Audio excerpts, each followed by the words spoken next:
Why don't manufacturers just sell directly to retailers? That's a great question, actually. And the answer is it's just a little too complicated, right? So manufacturers are really good at doing that one thing, right? Creating products.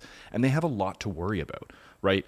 So when you're creating any product, there's going to be a ton of different pieces that you're going to have to put together, obviously, to create that thing, right? So with the manufacturers, they have so much to worry about already when it comes to storing raw materials in their warehouse, right? So if they had to also, on top of that, worry about storing large, quantities of finished goods as well, they're going to need a lot more space for that. They're also going to need a lot bigger team, right? They're going to need people who work in sales to work directly with retailers, right? To sell the products that they're making. They're going to need a lot more people working in logistics, like people working as delivery drivers, things like that, because they're going to have to ship a lot more frequently rather than just building up a mass amount of a product and selling that off to one person. They're going to have to go and ship all these smaller shipments out, right? So it just becomes a lot more complicated. It becomes a lot more expensive too, right? So that's a big reason why manufacturers kind of they don't really do a lot of their own wholesaling and distributing. It just makes more sense for them to just kind of take all their stuff, sell it in bigger shipments to people, and then, they don't have to worry about all the just other focus on what they're good at. Exactly, yeah. On the adverse side of that,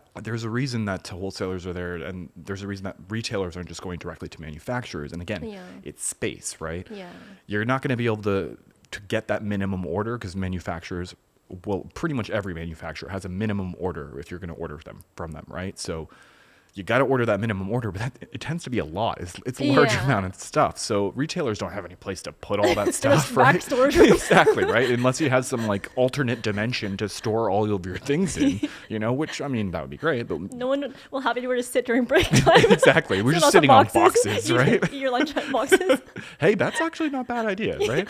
So yeah, there's a reason that all of these different, people are kind of staying in their lane, doing their thing, because there's a lot that goes into each and every one of the different organizations and steps of the supply chain. Yeah. What are some examples of items that wholesalers sell? I mean, yeah, everything really. Like anything you can imagine, like electronics, clothing, housewares, food, beverages, you name it. There is a wholesale market involved in those products for sure. Even electricity can be bought wholesale, believe it or not.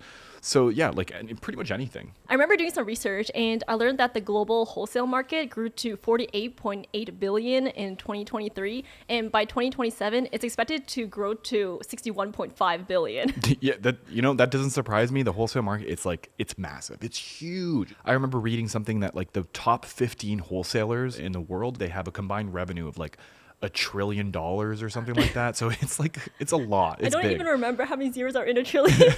Too many. Well, 10? Yeah. I actually don't know. Yeah.